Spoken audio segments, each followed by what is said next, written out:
রবিবার নির্দেশ দিয়েছিলেন তৃণমূলের সর্বভারতীয় সাধারণ সম্পাদক অভিষেক বন্দ্যোপাধ্যায়। সেনাপতির নির্দেশের পরেই ময়দানে তৃণমূল নেতৃত্ব। অভিষেক জানিয়েছিলেন সাধারণ মানুষের সহায়তায় এসআইআর শুনানি কেন্দ্রের পাশে হবে তৃণমূলের সহায়তা শিবির। সোমবার তৃণমূল নেতা কর্মীদের তৎপরতা দেখা গেল বসিরহাটে।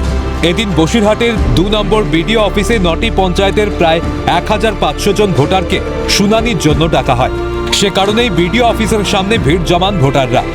শুনানির জন্য লাঠি হাতেই শুনানি কেন্দ্রে আসেন বৃদ্ধ বৃদ্ধারা। বাদ যাননি অন্তঃসত্ত্বা মহিলা। অসহায় অবস্থায় শুনানি কেন্দ্রে এসে এক প্রকার কেঁদে ভাসান ওই মহিলা। এই সমস্ত ভোটারদের সাহায্য সহযোগিতার হাত বাড়িয়ে দেন তৃণমূল নেতা কর্মীরা। এখানে শুনানি ছিল আজকে? হ্যাঁ। কি সমস্যা আপনার?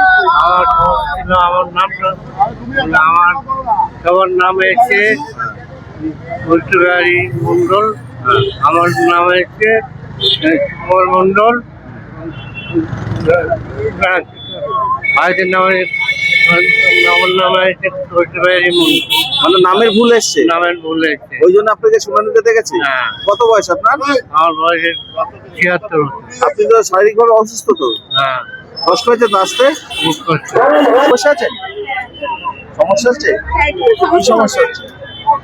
এই মাথা ঘোরাটা, তো বাথরুম পাচ্ছি বারবার, অসুবিধা তো হবে এত লোকজন না থাকলে। আপনাকে এখানে শুনানিতে ডাক করা কি সমস্যা? কোনো সমস্যা বলেছে যে এই জন্য ডাক করা হয়েছে? তো হিয়ারিং দেখে জানি না এখন কি করবে। কার জন্য এসছে? আমার জন্য প্লাস মেয়ে, স্বামী। মেয়ের জন্য? হ্যাঁ। মেয়ের কি অবস্থা?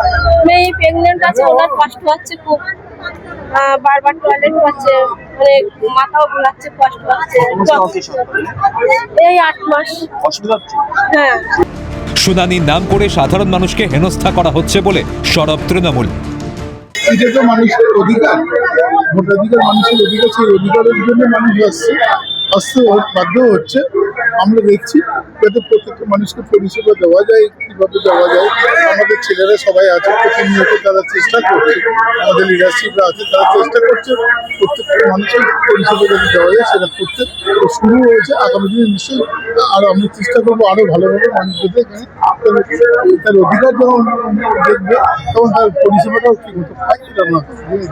দেখুন, ভারতীয় জনতা পার্টির মদতে এবং কেন্দ্রীয় সরকারের মদতে নির্বাচন কমিশন আজকে যে সমস্ত মহিলারা যারা প্রেগনেন্ট এবং যারা একেবারে প্রতিবন্ধী 100%, তাদের হাঁটার মতো ক্ষমতা নেই, তাদের গাড়িতে করে কোলে কোলে মানুষ নিয়ে আসছে। আমরা তাদেরকে, আমাদের দলের ছেলেরা সকাল থেকে সবাই আমরা সেই সমস্ত মানুষদের পরিষেবা দেওয়ার জন্য আমরা এখানে আছি। আপনারা জানেন গতকাল আমাদের সর্বভারতীয় সাধারণ সম্পাদক অভিষেক বন্দ্যোপাধ্যায় বলেছে যে আমাদেরকে তৃণমূল কংগ্রেসের প্রত্যেক কর্মীদেরকে থাকার জন্য আমরা নেতার নির্দেশ মতো আমরা আছি। শুনানি পর্বে তৃতীয় দিনেও বিভিন্ন শুনানি কেন্দ্রে বৃদ্ধ থেকে অসুস্থ মানুষদের ছবি সামনে আসছে, জানিয়ে ইতিমধ্যেই সরব তৃণমূল। এই নিয়ে কমিশন কি পদক্ষেপ নেয় সেটাই এখন দেখার। পঙ্কজ বিশ্বাসের রিপোর্ট, ক্যালকাটা নিউজ।